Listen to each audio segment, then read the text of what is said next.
Day 3 of training camp, Quinnen Williams has himself a day, Corey Davis catches some touchdowns, and the revamped secondary appears to be locked down. Jets!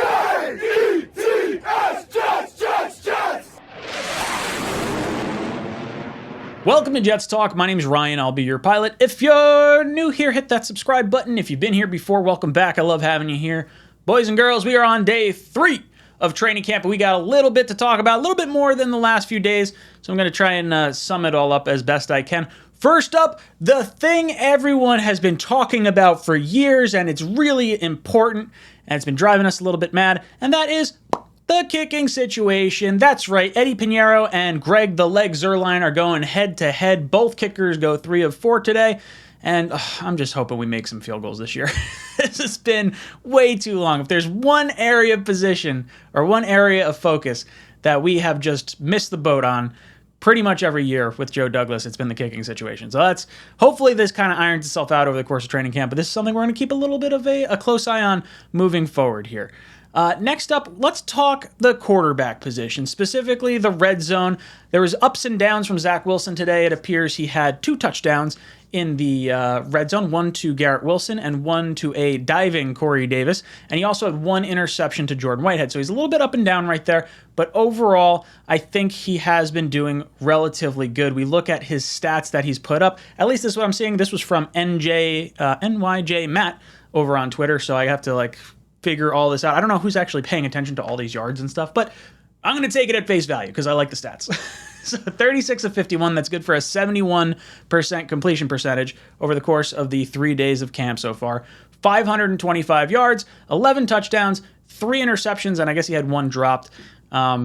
If that stat line's wrong, let me know in the comment section. But hey, if this is what's going on right now, I would take this stat line extrapolated over the course of an entire season. So that would be quite nice. But overall, pretty happy so far with what we're getting out of Zach. I think a lot of training camp is going to be trying to do things you're not necessarily comfortable with. So I think any of the weird, maybe timing things, or I don't know, I think there's going to be a little bit more time for the offense to gel because they have to be on the same page. And I think there's probably plays that maybe they're trying to work out and maybe not necessarily give the defense certain looks.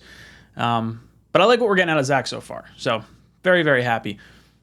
With that, you have the standout of today, and that is Corey Davis. He caught 4 of his 5 targets for 2 touchdowns. This guy got hurt halfway through last season, and him and Zach Wilson looked like they had such a great rapport early on last year.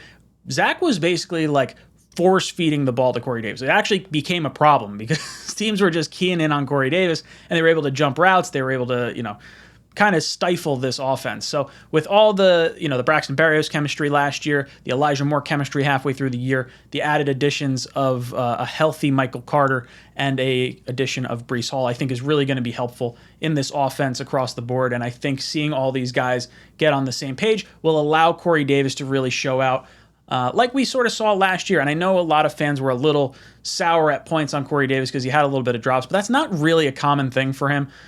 Yes, he has had a few in the past, but I think Corey Davis actually has the talent. I mean, this guy was a top 5 pick. There's a reason why he was drafted so high, and I think we'll be able to see that upside now that he's not going to be so highly focused on early in the season. So I'm really looking forward to a bounce-back year from Corey Davis.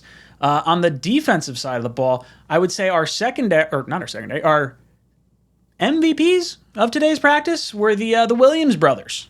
Quinnen had 2 sacks. Quincy had himself a sack as well. So obviously Quinnen looking for a big-time contract. Quincy going into the last year of his contract, looking to start at linebacker. We just signed Quan Alexander, so he's going to be fighting a little bit for that other spot unless they wind up having 3 linebackers, which we didn't get to see a whole lot of last year because we just didn't have healthy linebackers. But Quincy is a heat-seeking missile. This guy's always in the backfield. He's always generating pressure. I love this. He's the person...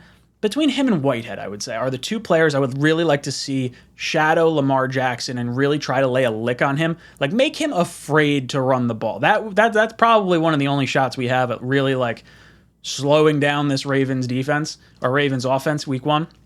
And then Quinnen, if he's beating up on a Pro Bowl guard like Laken Tomlinson, like was reported today, this is good.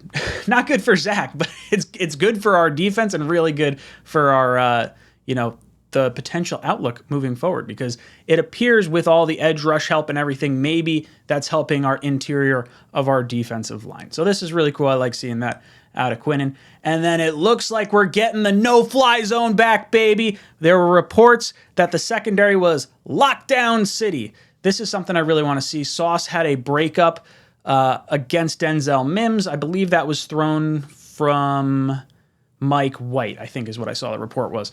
And then obviously Whitehead had the interception of Zach Wilson in the end zone.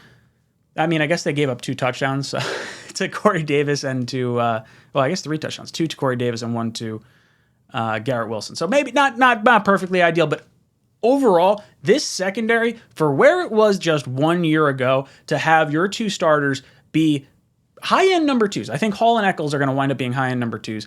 And the fact that you have Reed, Sauce, Whitehead, Joyner, all those guys really makes me feel a lot more comfortable going into the season. And I think from what Robert Saleh seems to be saying, Sauce is going to have to earn his starting spot alongside, God, this is going to screw me up, Bryce Huff. Bryce Hall and Sauce Gardner are going to be competing for the other starting cornerback slot. Now, a lot of people expect Sauce to wind up winning that one, but it's nice to see that both guys are duking it out back and forth, and it's just a healthy competition overall. You got to earn your spot, even if you're the number 4 pick overall. So guys, let me know your thoughts of today's training camp. Did you like what you saw from all the different areas of the team? Do you think we find a kicker this year? What do you think of Zach Wilson's stats? Are you going to tomorrow's practice? I'll be there. Let me know in the comment section down below. And as always, go Jets.